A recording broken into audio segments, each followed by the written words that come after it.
बिहार के नए DGP RS भट्टी का एक्शन शुरू हो गया। उन्होंने ज्वाइनिंग के तुरंत बाद ही मीटिंग की।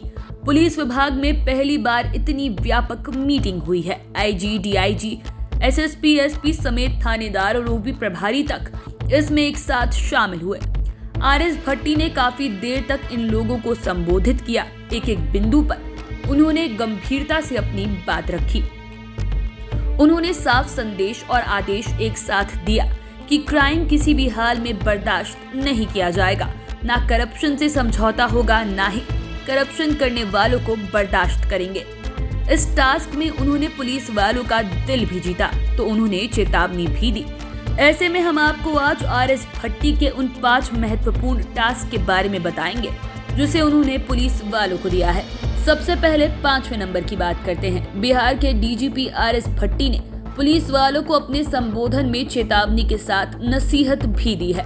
उन्होंने कहा कि पुलिस का मोरल बनाकर रखें, कभी ना आपका मोरल डाउन हो और ना आपके कामों से किसी तरीके की बदनामी हो। दरअसल पुलिस पर करप्शन से लेकर कई तरीके के आरोप लगते रहते हैं, जिससे पुलिस की किरकिरी होती रहती है। विभाग की जग हसाई भी होती है। 2 मामले तो बिल्कुल करंट में है। पहला पूर्णिया के तत्कालीन एसपी दयाशंकर की गिरफ्तारी तथा दूसरा आईपीएस आदित्य कुमार की गिरफ्तारी के डर से फरार होना। समझा जाता है कि डीजीपी आरएस भट्टी बिल्कुल ही नहीं चाहते हैं कि उनके कार्यकाल में पुलिस की कोई बदनामी हो और उनकी नसीहत के पीछे उनका कड़ा आदेश भी छिपा है। उन्होंने 2 टूक कह दिया है कि पुलिस विभाग का मोरल बिल्कुल ही डाउन ना हो। अब बात करते हैं 4थे नंबर के टास्क की। उन्होंने सीनियर से लेकर जूनियर तक के पुलिस अधिकारियों से साफ साफ कह दिया है कि लोगों में एक आदत हो गई है फॉल्स नेमिंग टेंडेंसी की। इस मामले में पुलिस पूरी तरीके से जजमेंट कर निर्दोष लोगों को फंसने ना दे। दरअसल कई केसों में इस तरीके की शिकायत मिलती है कि उन्हें गलत ढंग से फंसा दिया गया है और जब नाम आ जाता है तो अधिकारी चार्जशीट भी कर देते हैं। पुलिस अधिकारियों को ऐसे मामलों से बचना होगा। डीजीपी आरएस भट्टी ने कहा कि ऐसे मामलों में पुलिस अधिकारी सही जजमेंट लें और निर्दोष को फंसने ना दे। उन्होंने कहा कि एफआईआर का मतलब है you are the first place of justice. आप लिखो कि इसमें ये नाम गलत है, आप सबूत लाओ, आपको कोई टच नहीं करेगा। सही अनुसंधान कर, ये बहुत बड़ी ड्यूटी है हमारी। गलत नाम आया तो हटाओ, उसके कारण लिखो। यह बात मैं हर आईओ को कह रहा हूँ, हर एसपी को कह रहा हूँ। अब बात करते हैं 3रे नंबर के टास्क की। डीजीपी आरएस भट्टी ने साफ कर दिया है कि लॉ एंड ऑर्डर से कोई समझौता नहीं होगा। साथ ही सड़क पर केवल दिखावे के लिए लाठी नहीं चमकानी है, आपका काम दिखना चाहिए। किसी जुलूस या किसी प्रदर्शन पर लाठी बरसा दिया और ड्यूटी पूरी हो गई, इससे काम नहीं चलेगा।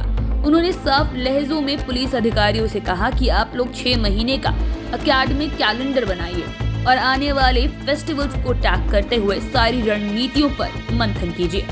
उन्होंने एसपी और एसएसपी को भी खास नसीहत, हिदायत एक साथ देते हुए कहा कि लॉ एंड ऑर्डर पर बड़े पदाधिकारी बच नहीं सकते। उन्होंने ये भी कहा कि बड़े पदाधिकारी पर्सनली हर चीज में सामने नहीं आइए। यदि सिपाही दरोगा काम करता है तो उन्हें भी कभी फोटो छपवाने दीजिए। यदि जूनियर को सफलता मिलती है तो ये सफलता भी एसपी एसएसपी के खाते में ही जाएगी। अब दूसरे नंबर की बात करते हैं। इस नंबर पर डीजीपी आरएस भट्टी ने काफी अहम जिम्मेवारी दी है। ये जिम्मेवारी हर बड़े अधिकारी को उन्होंने दी है। इस जिम्मेवारी में बहुत बड़ी नसीहत भी छिपी है। दरअसल पुलिस विभाग में सस्पेंड होना आम बात है। जरा सी शिकायत मिलने पर बड़े अधिकारी छोटे को सस्पेंड कर देते हैं। उन्होंने 2 टूक कहा कि बगैर मतलब के पनिशमेंट देना बंद करिए, उसकी गलती के अनुसार उसे समझाइए, उसकी काउंसलिंग कीजिए। उन्होंने कहा कि किसी को सजा देना बहुत आसान है, लेकिन कभी आपने सोचा है कि उसकी फैमिली पर क्या प्रभाव पड़ता है। मेरे पास भी इस तरीके की फाइलें आती है और ऐसी फाइलों को बहुत बार हम पेंडिंग छोड़ देते हैं, जांच करते हैं, नोटिस भेजते हैं, तब जाकर कार्रवाई करते हैं। उन्होंने ये भी कहा कि किसी को कोई डरने की जरूरत नहीं है, आपको समय देना होगा, फेयर होना होगा, अपना जजमेंट देना होगा। अगर आपके खिलाफ शिकायत आ रही है कि आप गलत काम कर रहे हैं, आरोपी सही साबित हुए तो आपके खिलाफ कार्रवाई होगी, इसीलिए न्याय करो। उन्होंने कहा कि जब हम एसपी थे तो मेरे खिलाफ भी शिकायत जाती थी, हमें भी डर लगता था, लेकिन न्याय से हमने कभी समझौता नहीं किया। अब बात करते हैं पहले नंबर की। इस नंबर पर उन्होंने क्राइम कंट्रोल के टिप्स दिए। साथ ही कहा कि पुलिस वालों को हमेशा अलर्ट मोड में रहना होगा।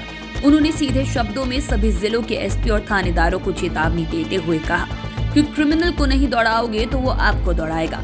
चुन लो दोनों में से क्या करना है और मैं देखूंगा कि आप क्रिमिनल को दौड़ा रहे हैं या नहीं। उन्होंने कहा कि फर्स्ट एस्पेक्ट है प्रिवेंशन ऑफ क्राइम। आपको एक स्ट्रैटेजी बनानी चाहिए कि हम कैसे क्राइम को रोकेंगे। अपराधियों के एक्टिव गैंग की प्रोफाइल बनाइए, उसमें मूवमेंट का पता रखिए। उन्होंने सभी एसपी और थानेदारों को कहा कि अगर क्रिमिनल को दौड़ाओगे तो वो कम से कम क्राइम करेगा। अगर क्रिमिनल बैठा हुआ है तो खुराफात सोचेगा ही, इसीलिए क्रिमिनल को आप जितना हो सके उतना दौड़ाइए। उन्होंने ये भी साफ लफ्जों में कह दिया कि मैं ये मानने को तैयार नहीं हूँ कि आप क्रिमिनल को दौड़ा नहीं सकते, इसीलिए उन्हें दौड़ाओ।